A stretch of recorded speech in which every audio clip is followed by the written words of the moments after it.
the other day with us, just have a quick look around. Didn't look anything like this. No? All that fencing wasn't there. So they've done a really good job quickly. They were here late last night. Were they? Yeah, I've been down about 7. Yeah, I don't doubt it, because it needed a lot doing, and they have delivered it, haven't they? Yeah. This is the new accessibility route for Totton railway station, and the SDSA members and committee using and trialling it out.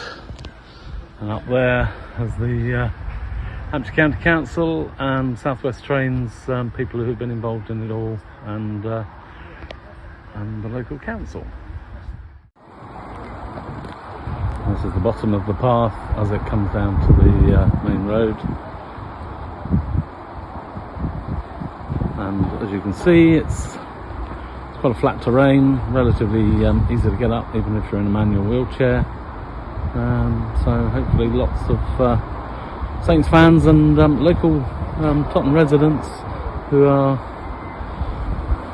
in need of accessibility to the station will use it.